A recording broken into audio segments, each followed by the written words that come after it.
Good morning, everybody. Hopefully, no microphone issues today. We can hope. Tuesday, Tuesday.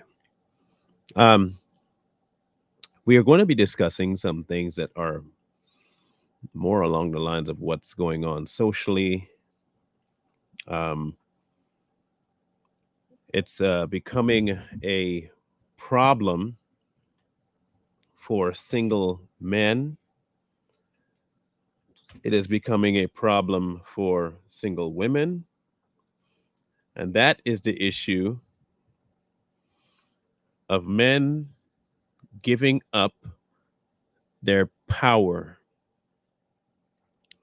and in turn their role and eventually seeing the demise of the family.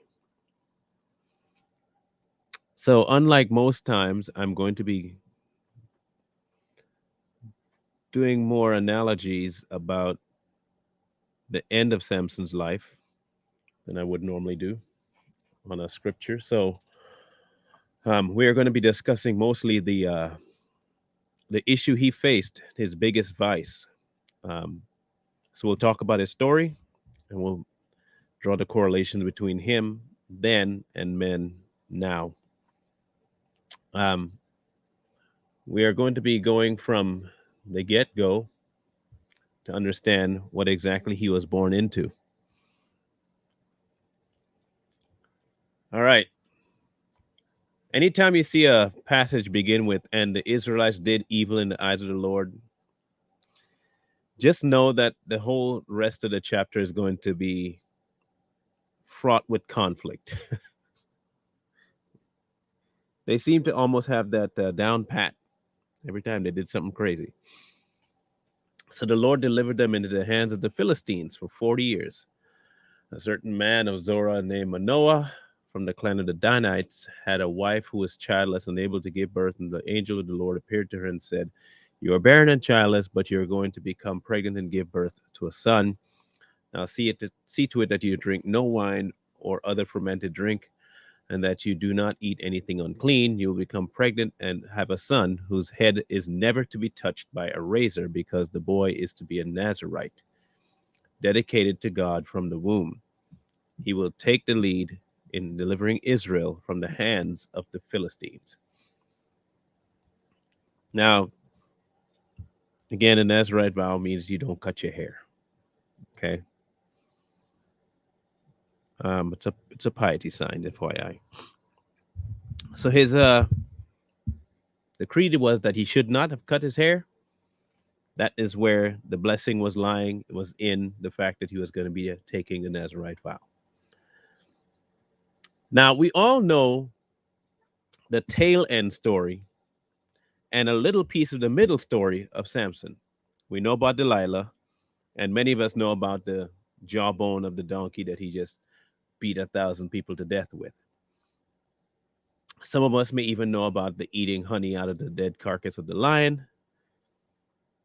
Some may even know about the fact that he was married before Delilah, that he did have a Philistine wife that he wanted, and that things did not work out very well because the Philistines ended up handing her off to other people. And in turn, Samson lost his mind and went and ravished and killed a whole bunch of Philistines. So Samson's life was fraught with one very particular vice: the female.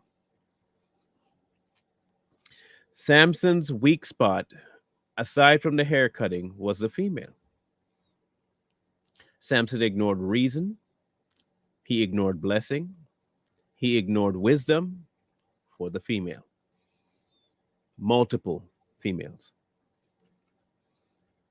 The one that eventually got him was Delilah, but he was married before. Um, Now, there was a sequence of events happened twice to Samson, and both times um, it was quite hilarious to me. I'm sorry, but I thought it was funny. Okay, I thought the way this happened was quite funny. because you would think after a while you'd learn. You would think, maybe not. Now, his first wife, Philistine woman, um, when he eventually got married to her, there was, I'll read it. It's kind of, like I said, it's crazy, funny to me. So when he went back, he went tell his dad, get her for me. I want to marry her. Get it done. So sometime later, when he went back to marry her, he turned aside to look at a lion's carcass, and in it he saw a swarm of bees and some honey. He scooped out the honey with his hand and ate as he went along. When he rejoined his parents, he gave them some and they ate it, but he didn't tell them where he had taken the honey from. Now his father went down to see the woman, and there Samson held a feast, as was customary for a young man. And when the people saw him, they chose 30 men to be his companions. Let me tell you a riddle, Samson said. If you can give me the answer within 7 days of the feast, I will give you 30 linen garments and 30 sets of clothes. If you cannot tell me the answer, you must give me 30 and 30. So tell us your riddle. Out of the eater, something to eat. Out of the strong, something sweet. 3 days it couldn't answer the question. Now here comes the part that to me was hilarious. Okay. This is the part that to me was hilarious. On the fourth day, they said to Samson's wife, go coax your husband into explaining the riddle for us, or we will burn you and your father's household to death. Did you invite us here to steal our property? And Samson's wife threw herself on him, sobbing, you hate me. You don't really love me. You've given my people a riddle, but you haven't told me the answer. Well, I've even told my father or mother, he replied. So why would I explain it to you? She cried the whole 7 days of the feast, and on the seventh day he finally told her because she continued to press him. She in turn explained the riddle to her people. Now this encouraged Samson to lose his mind again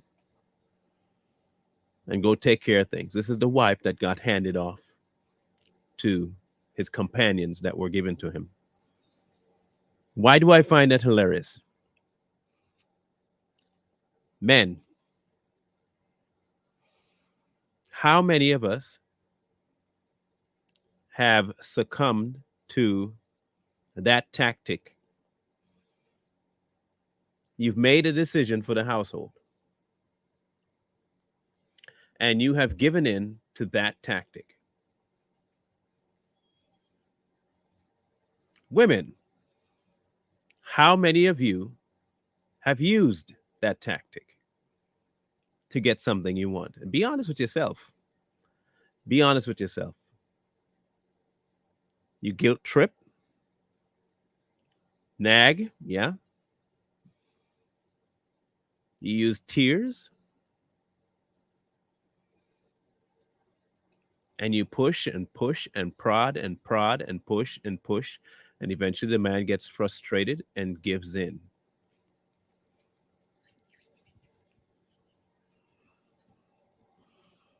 Now, as a male, your wife doing that to you can result in some pretty horrendous losses for the household, which it did for Samson and his wife. When he went back to try and procure his wife again, they told him, no, we handed her off to someone else. When you allow other people to intervene, you end up with this kind of dilemma. Many, many men fall into this trap of not being strong enough to the wiles, and many women fall into the trap of using their wiles to weaken men. Neither one is a good tactic for a healthy relationship. just FYI. Neither one, neither one is good for a healthy relationship. So the hilarity to me is that I could see it. I could see her sobbing and looking at him and faking the cry and looking at him until she got the answer. And then she takes off and goes tells her people. Now,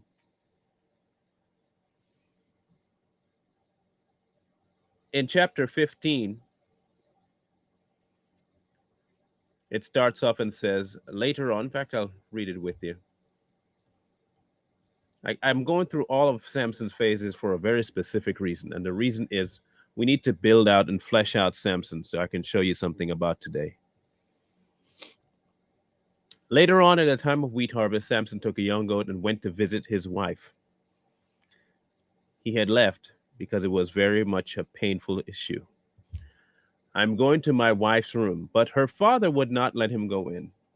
I was so sure you hated her, he said, that I gave her to your companion. Isn't her younger sister more attractive? Take her instead. Samson said to them, this time I have a right to get even with the Philistines. I will really harm them. So he went out, caught 300 foxes and tied them tail to tail in pairs. Then he fastened a torch to every pair of tail, lit the torches, and let the foxes loose in the standing grain of the Philistines. He burned up the shocks and standing grain together with the vineyards and olive groves. When the Philistines asked, who did this? They were told, Samson, the Temanite son-in-law, because of his wife being given to his companion. So the Philistines went up and burned her and her father to death. Samson said, since you have acted like this, I swear I will not stop until I get revenge on you. He attacked them viciously and slaughtered many of them. Then he went down and stayed in a cave in a rock of Etham. The Philistines went up and camped in Judah, spreading out near Lehi. The people of Judah asked, why have you come to fight us? We have come to take Samson prisoner, they asked, to do with him as he did to us. 3,000 men from Judah went down to the cave in the rock of Etham and said to Samson, don't you realize the Philistines are rulers over us? What have you done to us? He answered, I merely did to them what they did to me. And then they asked him to give himself over, and he asked, well, make sure you don't kill yourself. And they agreed. We will only tie you up and hand you over to them. We will not kill you. So they bound him up with new ropes and led him up from the rock. He approached Lehi. The Philistines came down shouting. The Spirit of the Lord came powerfully upon him. The ropes on his arm became like charred flax, and the bindings dropped from his hands. Finding a fresh jawbone of a donkey, he grabbed it and struck 1,000 men. That is Samson. When enraged, when in revenge mode, that was Samson. A man and a wife having a dispute should stay between the man and the wife having a dispute. Father-in-laws and mother-in-laws that take it upon themselves to act like Samson's wife's dad did and hand a wife off to somebody else is no different than mother-in-laws and father-in-laws intervening and stepping into relationships that they have zero business being in. Zero business. It's not your marriage. It's not your consummation. It's not your life. It's leave and cleave. So if you're an in-law, stop. Just stop. Men, whether we act it all the time or not, are very protective about certain things. And sometimes volatile about certain things. Wives, stop using that tactic to get what you think you want. That is how trouble begins. That is how anger stays. And that is how you make sure you isolate your husband. You want a mad, upset, pissed off, donkey jawbone swinging man?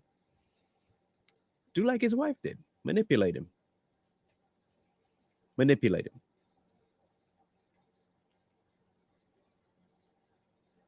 Do that, see what happens.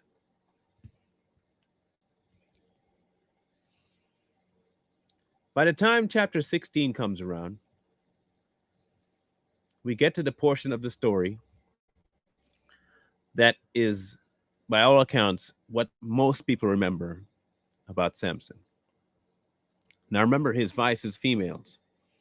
He likes women, but he also allows women to convince him of things.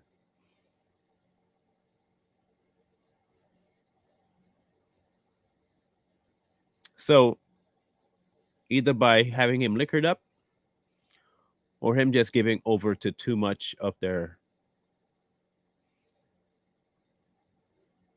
influence. That's be the best word.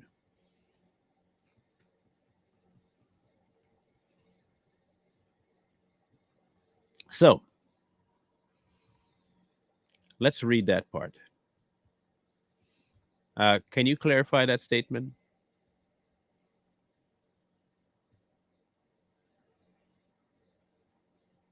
I don't know what that means. If you can tell me what that means. 16. On the day that Samson went to Gaza, he saw a prostitute.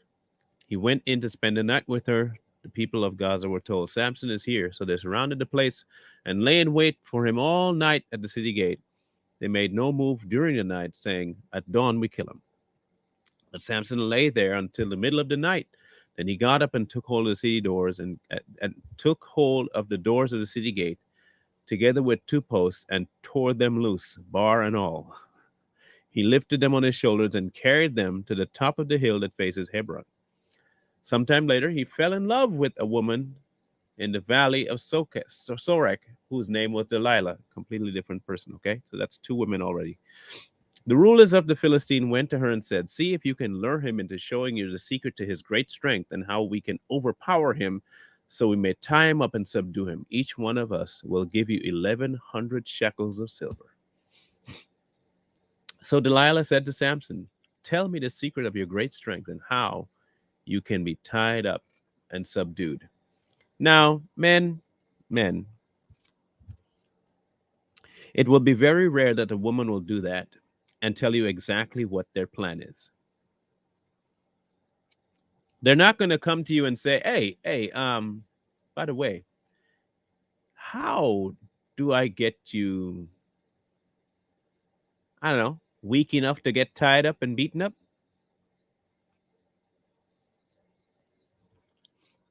Um, Not if it was that the way it normally is, where he would be out doing stuff and the wife would be around her father. He would have had no say in that.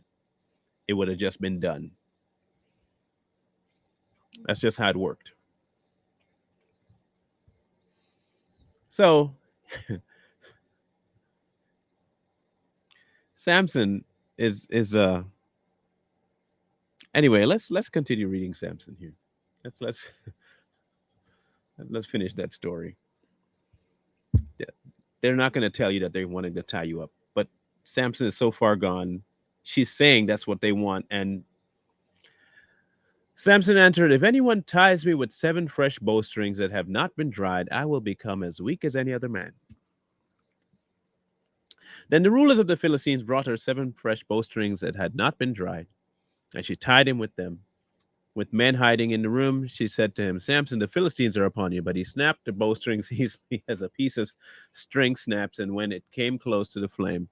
So the secret of his strength was not discovered. Then Delilah said to Samson, you've made a fool of me. You lied to me. Come now, tell me how you can be tied.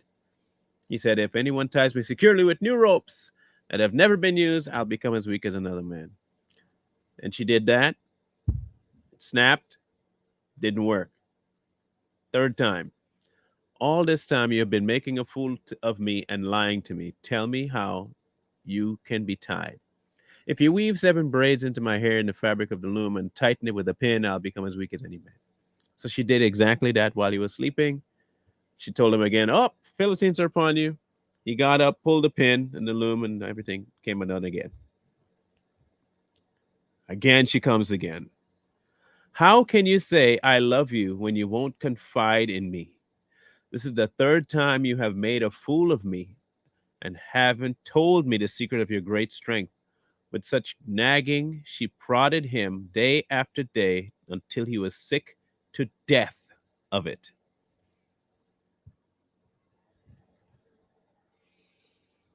Until he was sick to death about it.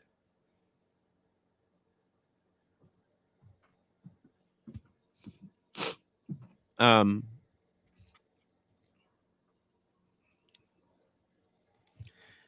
I can't say that he was arrogant. He was foolhardy. Um, Men that are that fascinated with women are not necessarily thinking arrogance.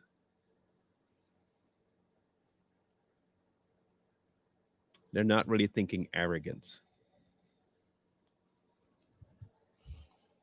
They honestly believe that it won't happen that way.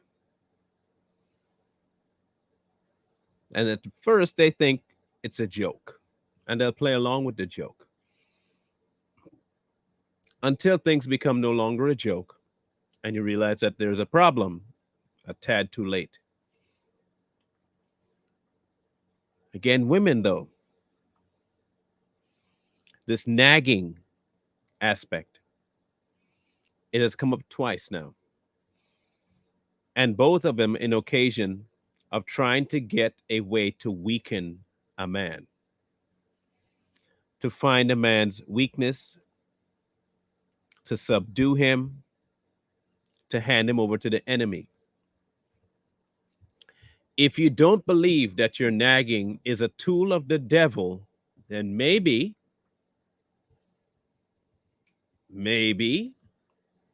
you might be willingly doing it. I don't know. You're willfully doing it at this point. If you, I mean, look, twice now, wife and now Delilah is using the badger tool to get what they want. And then use the guilt trip tool of you don't love me if you don't do this. And men, in an effort to at least placate in some ways, or to facilitate in some ways, or to verify that they do, will give in at their own detriment. At their own detriment, they'll give in.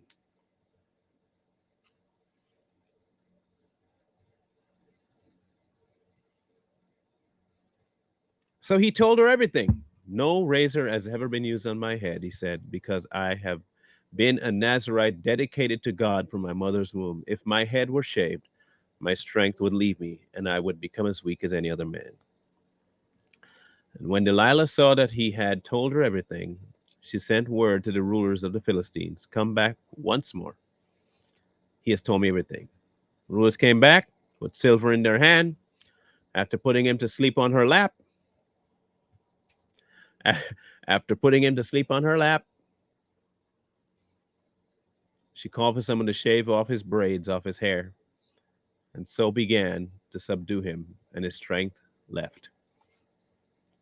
Then she said, oh, Philistines are upon you. He woke from his sleep and thought, I'll go out as before and shake myself free, but he did not know that the Lord had left him. The Philistines seized him, gouged out his eyes, and took him down to Gaza. Binding him with bronze shackles, they set him to the grinding grain in the prison. But the hair on his head began to grow again after it had been shaved. Now you know the rest of the story. He gets his strength partially back and asks the Lord to give him one more thrust of strength to bring down the whole location that he was in. So, how does that equate to today's society? There are men and women out there today that see relationship as financial, gain for either one. There are some that see it as only physical, what I can like about you in your looks. And there are some that see relationship as coercion, that to get what you want, you have to be one of the biggest pains in the behind. And because you got what you want, it means the relationship is working. On the men's side, we become too fascinated with the female.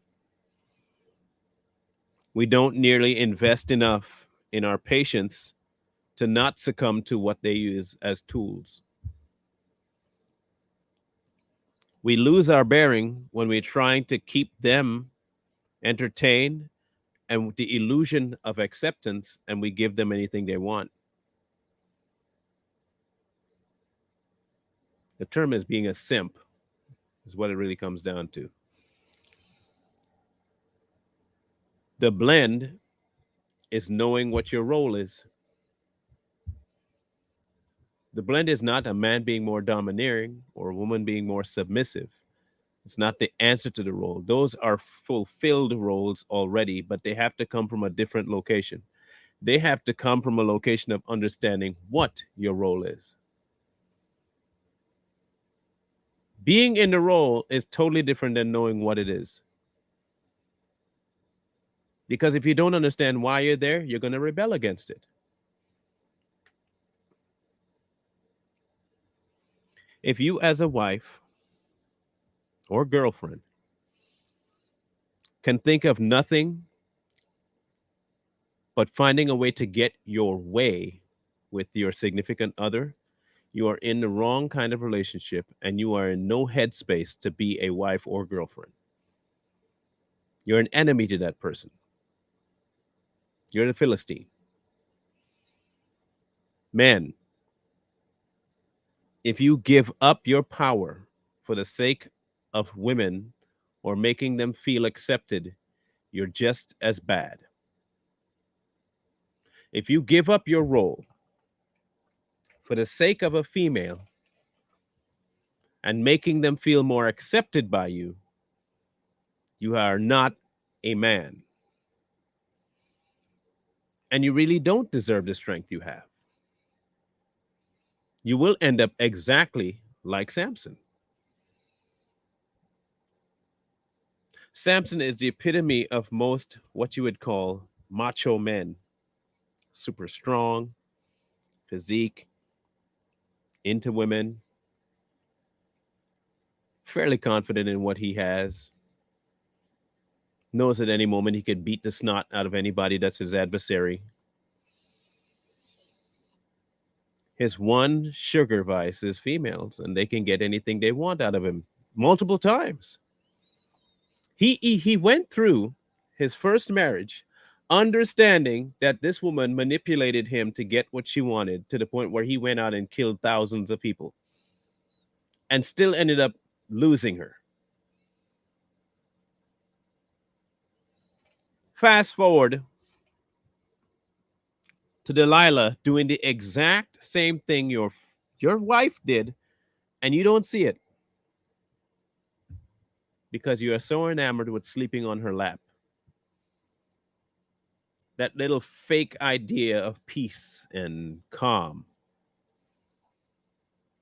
because you invested in the emotion and in the action, not in reality.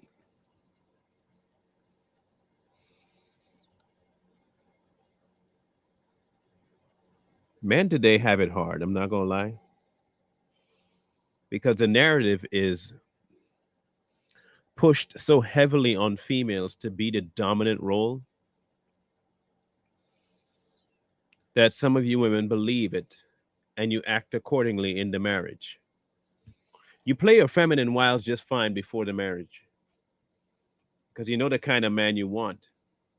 You get the man you want, but he doesn't actually get the female he thinks he's getting. He gets a very deceptive person, one that will placate and play submissive until the point of the marriage. And then a whole nother beast shows up. Oh, you don't think that happens? I'm pretty sure you know that happens, right? I know for sure you know that happens. Or a man will pretend to have all intentions of protecting his family and does none of the sort when it's time.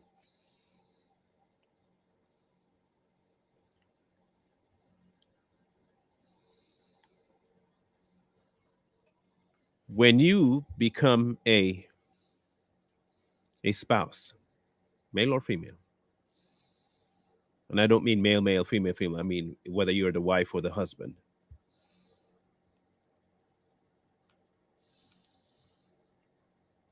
you are no longer yours.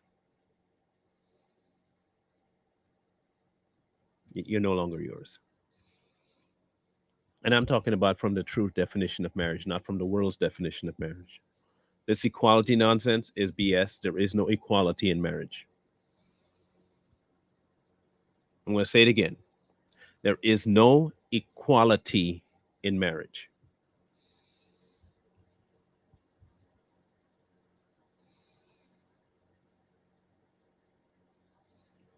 Yeah, I hope that that's not going over most of your heads. And if you get mad at that statement, then you might have been buying way more into the new age belief than you think you have. A marriage is not equal. Equality is not included in it. I want you to know that there's nothing equal in a marriage. I'm going to keep saying that because I think you guys need to understand something.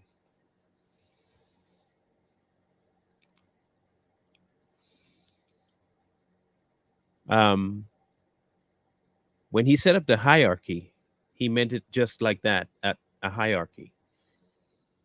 The head of the man is God, the head of the wife is the man, head of the children is the wife.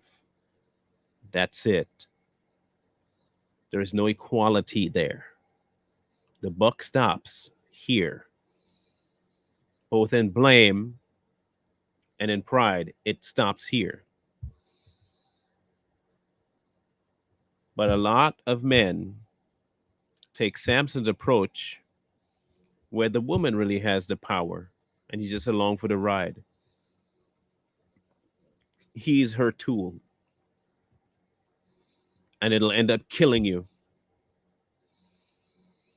You will end up losing your life with that because you're giving up the hierarchy that God had ordained. You're giving up the power structure God ordained for your own.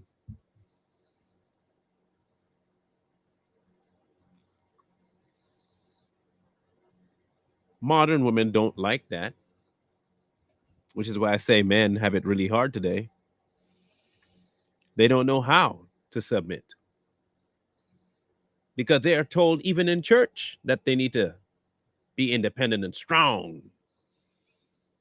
When the man won't step up, you got to do what you got to do.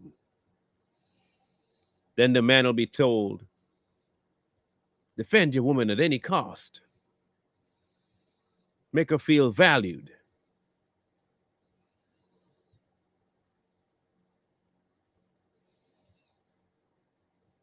That sound familiar? They're literally preaching to you the way to live like Samson.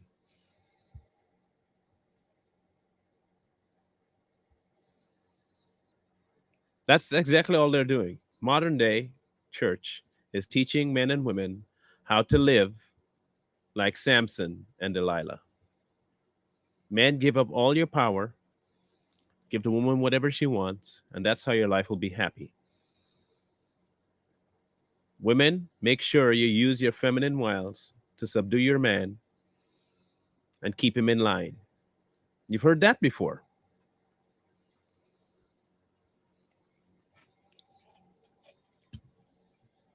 The lesson of Samson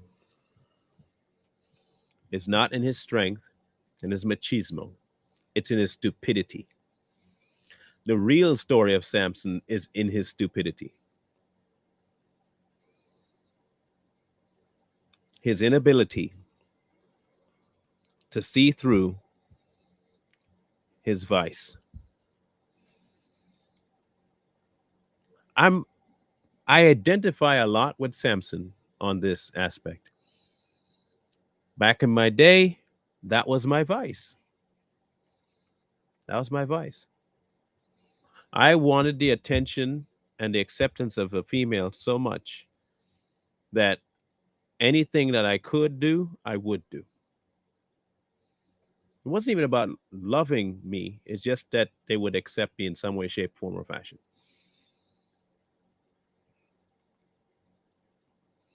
And a lot of men believe now that that's the way they have to go.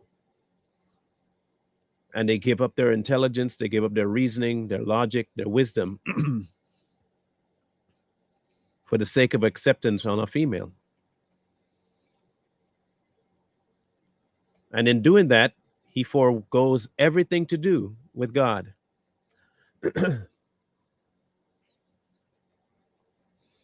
The women come in looking and acting exactly like Delilah because they've been told that your greatest asset is what you can hold over a man.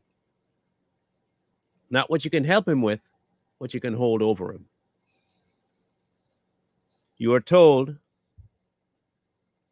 that, hey, if you want something, withhold sex. Try that. Try that. Because you know that's a easy vice. Try that. Or better yet, withhold communication. Or better yet, nag him until you get what you want.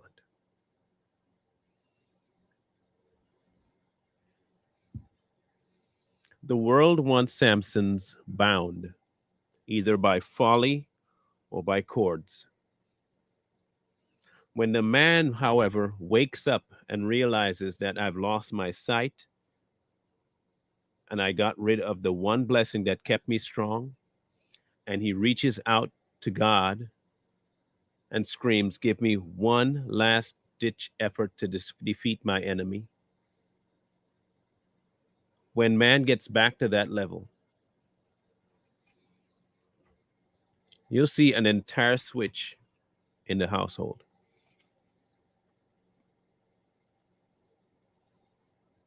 You'll see an entire switch. But for this switch to happen, both men and women have to realize their roles. It's flipped. It's contrary to what society has said. The women are not the power figures, the men are. You don't have to like it. It ain't my rule. It's the Creator's rule. And he has set up very significant fail safes for that. A man's punishment was so grave that he cursed the ground for not holding on to his role.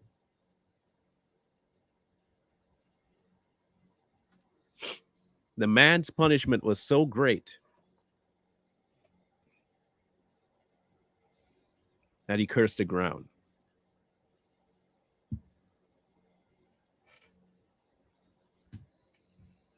Um,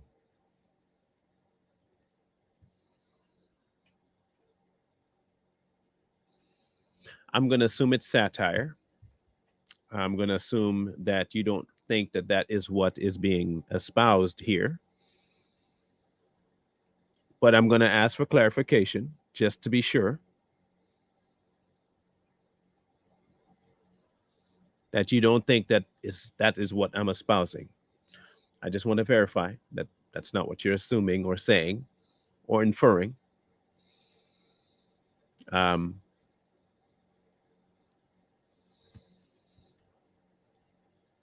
um,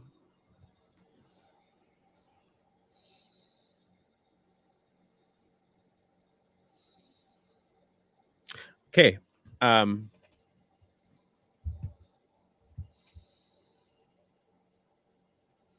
are we called to love ourselves?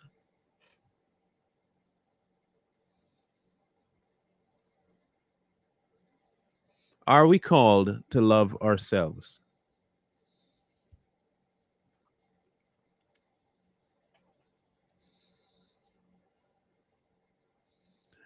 Because I hear this a lot. I hear this all the time from both females and males, but more a lot from females. This is what happens when you do not love yourself, low self esteem.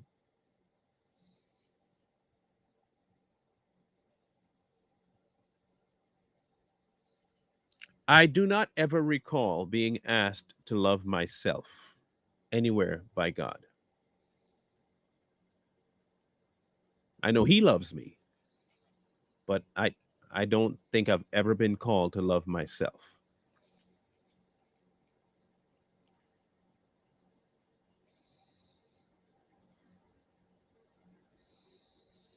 The reason I'm saying this whole concept of self-esteem, okay, it's very, very, very deceptive. Okay. I should hate my life unto death for the cause of Christ, yet still I've been told I need to love myself. I don't want to love myself. I'll let God do the loving. If I have respect for my God and love for my God, my life will reflect something completely different. When I love myself, my goal is myself.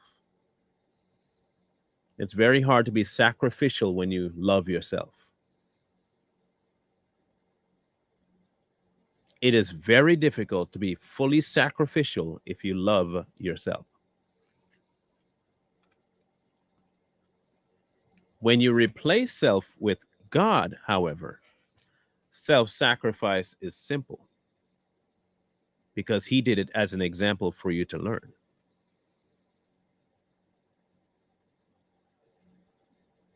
I want my kids to have confidence in their abilities, no doubt. But self love, no, no. I have to be content enough that God loves me, faults and all, and died for me, faults and all, saved me so I will be faultless before Him. My self esteem should be that I esteem myself in Christ. I should have no confidence in me. I should have all confidence in Christ.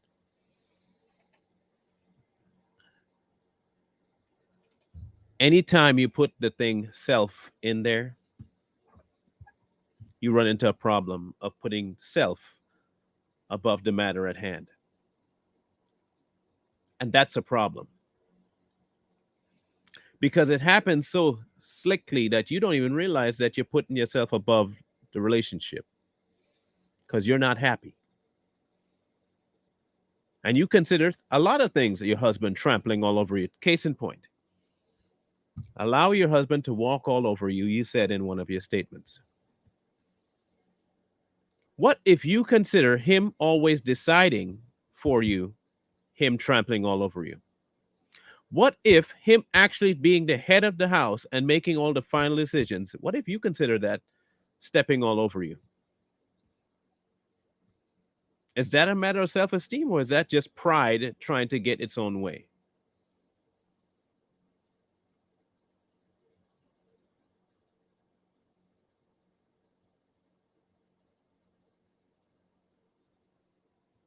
We have to do such a massive twisting, untwisting of our minds anymore.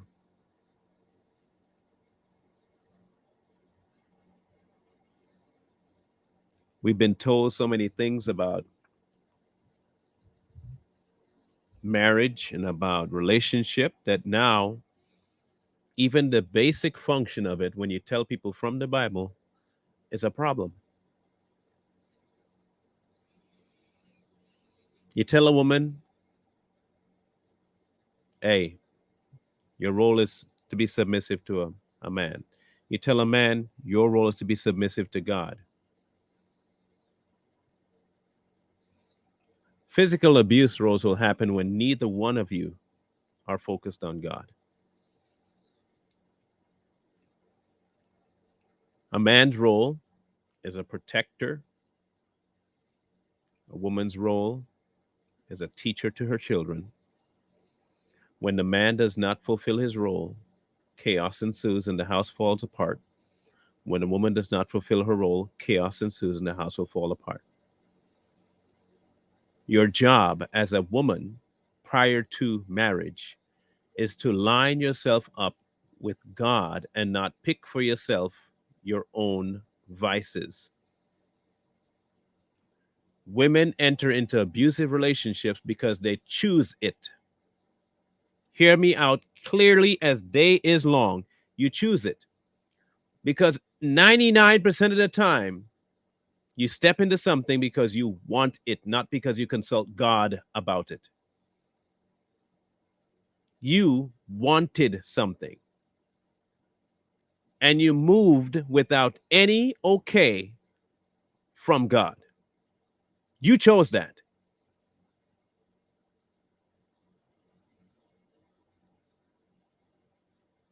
Men become that way when they forego every bit of relationship with God.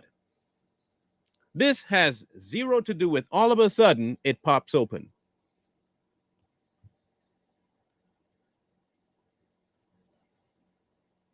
You pick it because there's something that you saw that was a red flag, a verbal outlash long before you step into the relationship, by the way. But there was something that was biting a little bit harder that you wanted from that person.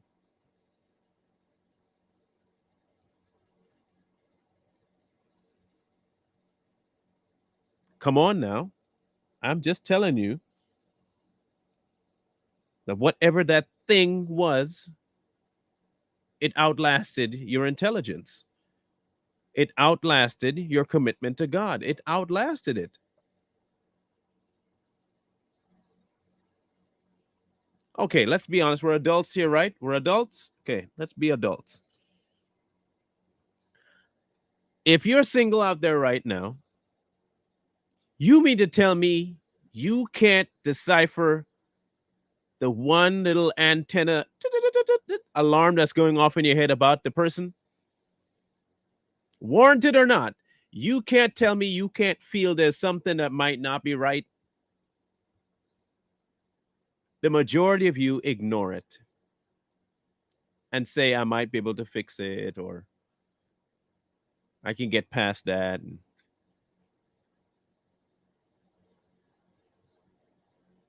No, but you ignore it. Don't at that point. I can't see Samson can't blame Delilah. He picked Delilah. The result was the result. He went after Delilah. Delilah just did what Delilah does. But when you go into a relationship and you don't consult God, you can't expect a proper answer or outcome. You can't. Eventually, trouble will find you.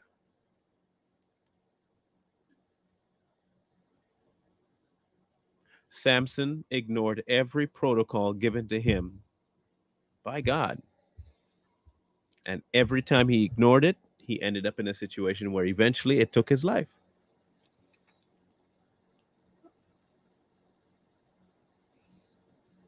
There is a reason why my statements have always been taken back to the author. Because in and of yourself, you make some stupid, and I mean, stupid is not even, stupid ain't even strong enough. You make ridiculous decisions, dumb decisions on your own. Because most of your decisions are made with what either you're lusting after, craving, or you don't have the patience to outwait. You want what you want and you want it now.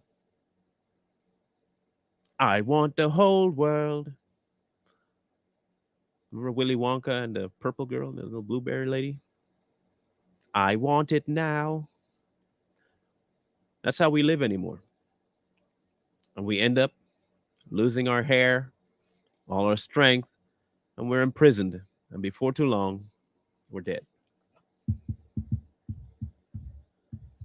Because we don't ever consult God about the important things. How about this? Ladies, you have a husband. There's something you want. Instead of taking your normal strategy, take that want to your author. Take it to the author. When you take it to the author, ask the author, should I take this to my husband? Men, every decision you have to make in your household, take it to the author. The instant you take it to the author, you are doing what you're supposed to, which is including God, one, in your life, but two, putting him where he's supposed to be, at the head. And if I don't run the business, I don't make decisions about the business without the head knowing about the decisions. I go and talk to my CEO about a business changing decision I'm going to make, and he decides if it's something that he wants for his company or not.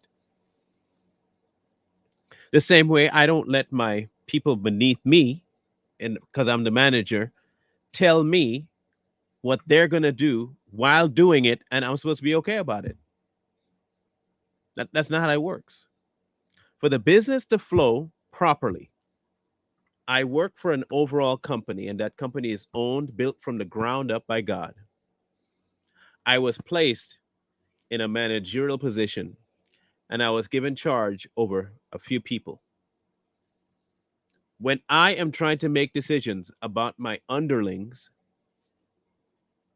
and it has to do with their livelihood, I abide by company policy and consult with my manager first. The manager issues all protocol for the job. I know it, the people beneath me know it, and the buck stops with God. In my department, the buck stops with me.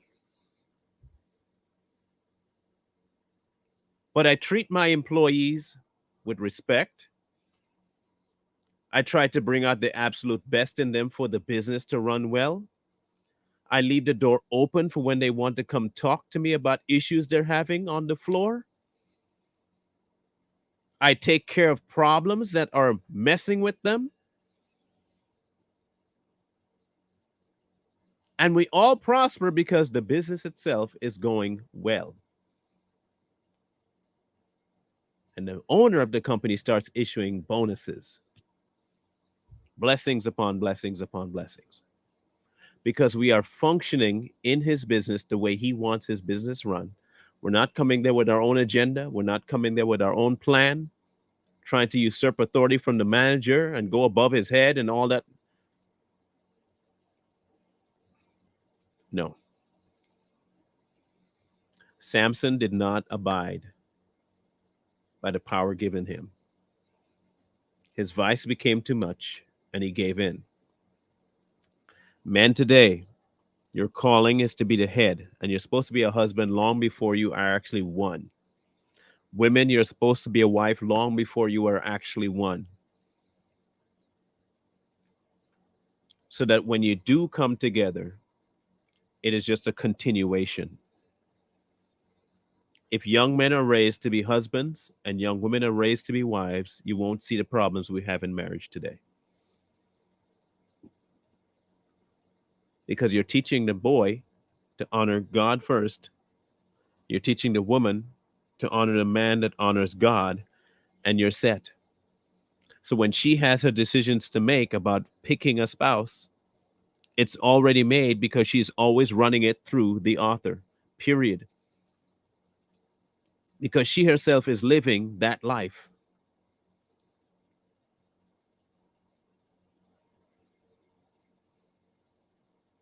So here to go. If you're in an abusive relationship, let me ask you like a dead serious question. Do you pray to get out of the situation, or do you pray for wisdom in the situation? This is a legit question. Okay? Okay. You can call me whatever words you want. Say I'm condoning men beating women. If you want to think that's what I'm saying, be stupid enough and think that. I can't change your brain. Okay? Are you praying for a way out, or are you praying for him to have his way within?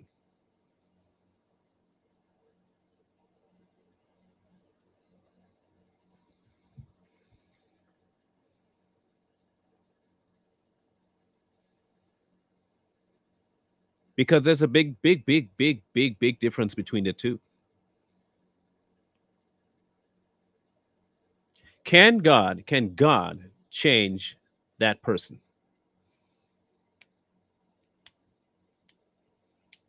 Can God change that person? Do you have enough confidence in who God is for him to do what needs done for his people. No, God can't change him. He has to change himself. How? How? How does a man change himself? What do we need Christ for then? What do we need Christ for? If we can change ourselves, why do we need God?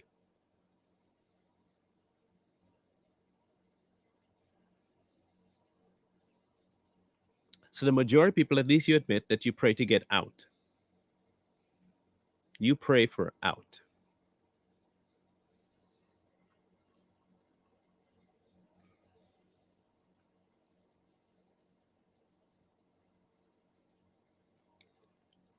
If you pray for out,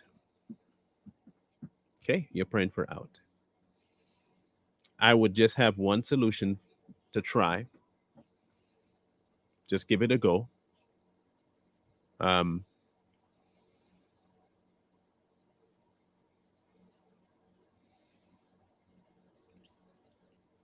ask him about what his will is for you, not for the relationship, for you.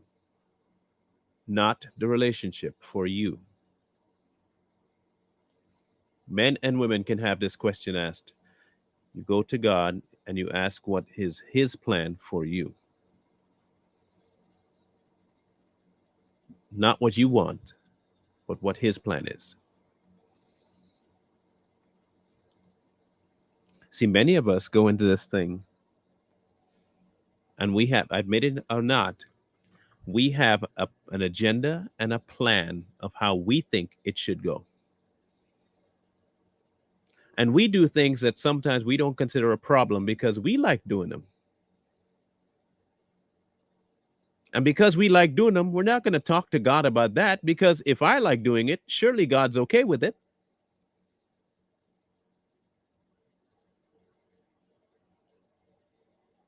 We don't see maybe that our problem that we bring to the table is a problem that's causing what's going on. I'm not saying it is. Again, I'm talking to both sides.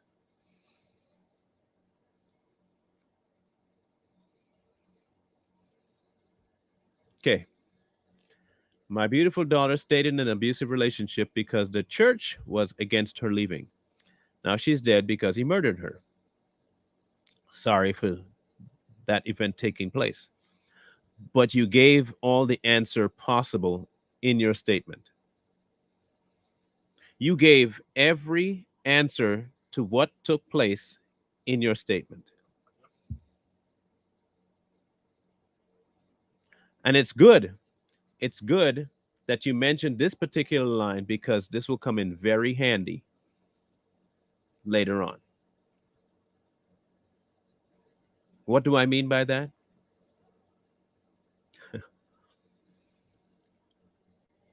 One of our topics that's coming up this week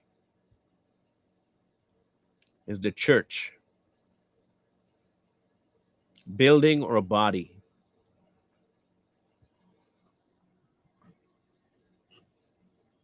The church is not God, especially the way we call church today. Pastors are not God. You don't consult the church about your marriage. You don't consult a pastor about your marriage.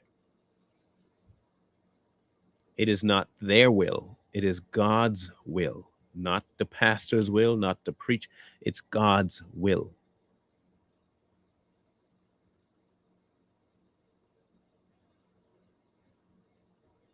I specifically asked, have you guys told God or asked God for his will to be done?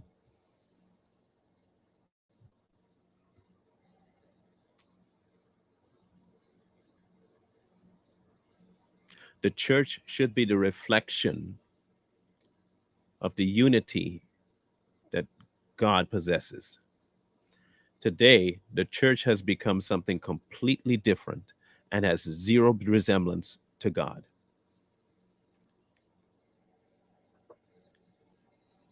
Women out there who are in an abusive relationship, I am not saying don't protect yourself.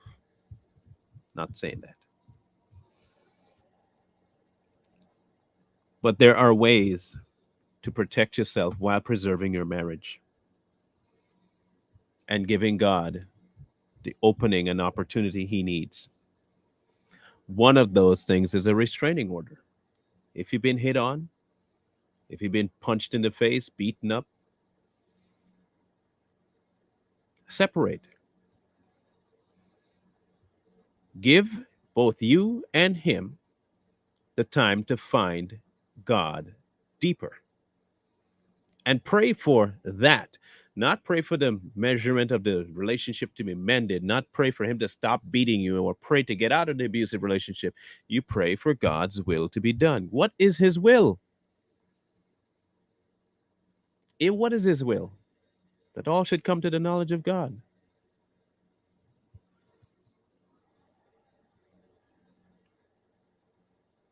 That's his will.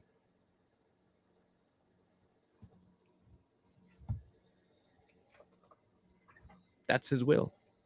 And when a man comes to the knowledge of God, his life reflects it. When a woman comes to the knowledge of God, their life reflects it.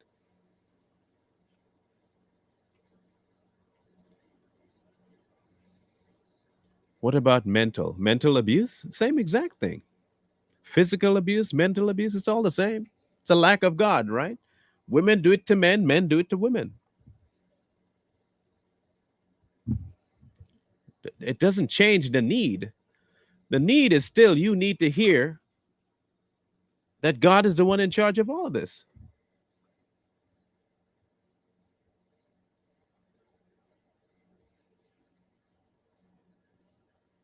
Mental abuse, physical abuse, emotional abuse, you name it.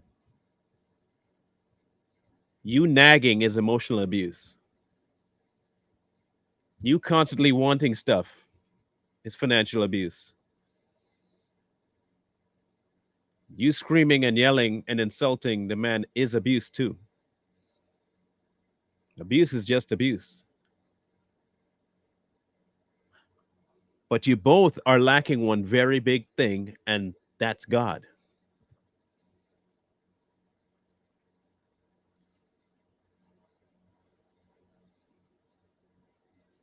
When his kingdom came,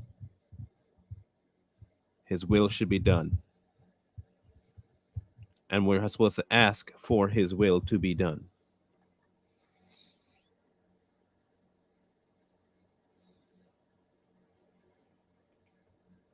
Period. If you are in communion with the Lord, trust and believe me. It's not even a matter of whether or not you pick the wrong person. You won't, because you won't be picking anyway. He will bring them to you.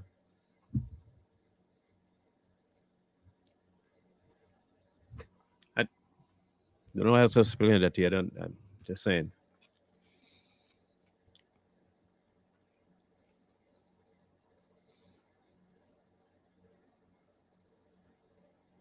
Take Samson's example, men, and try not to give in to your wiles about what you want from women and forego the blessing of God and where your strength lies.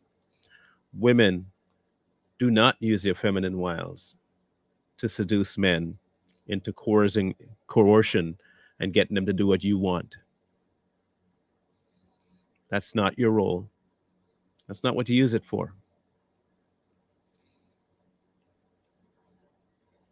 It simply isn't.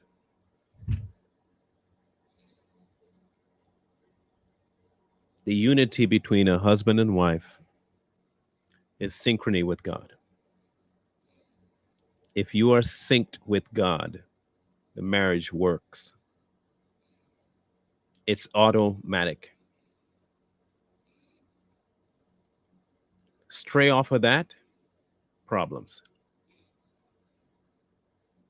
The divorce rate is not high because of money, and the divorce rate is not high because of conflict with men and women. The divorce rate is high because of the separation of man from God. Man wants man's way, and they don't want God's way. Women wants women's way and they don't want God's way, and you end up with a whole bunch of problems in marriage.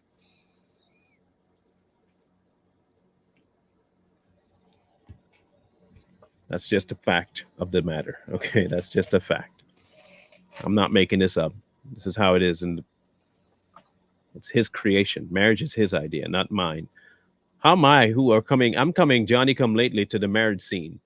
The man who invented marriage is telling me how to make it work, and I'm looking him in his face and saying, well, you know, I don't know about that. I have been married for 5 years now. I think I have this down pat.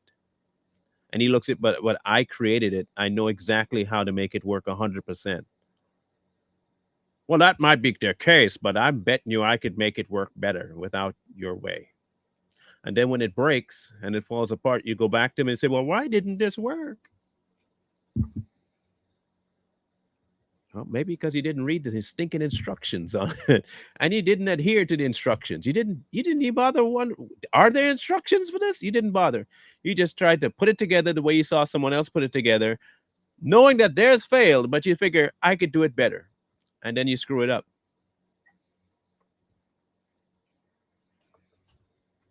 Then you screw it up. The man created marriage. Trust him to make it happen and make it work. He created everything. He created everything. So the only person that really knows how it all together 100% works is him. Thank you, Lisa. Take it back to the author, man. He has the blueprints. He has all of the screws that you might be missing. He has all the necessary tools. And he has the time to repair it.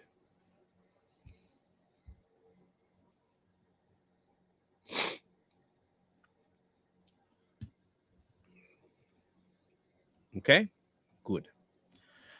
Tomorrow, the merit of the prosperity gospel. Is there merit to it?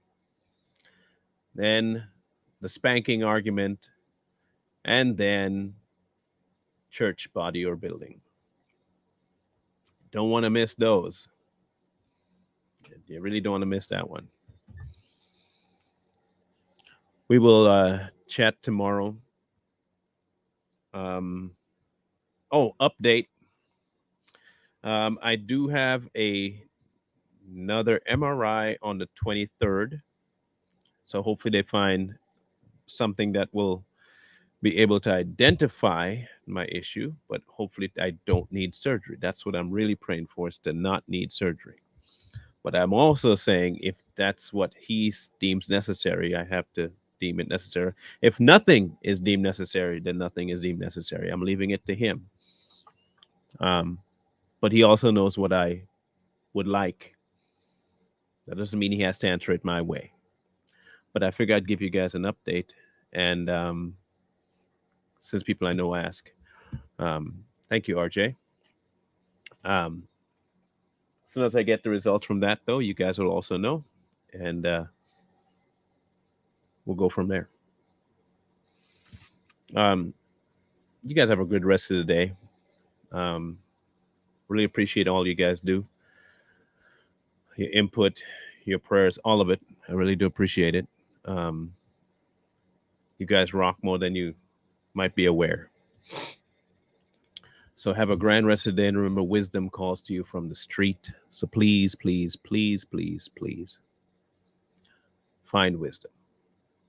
Peace. Hold tight the dreams, for if dreams die, rely on yourself in no way.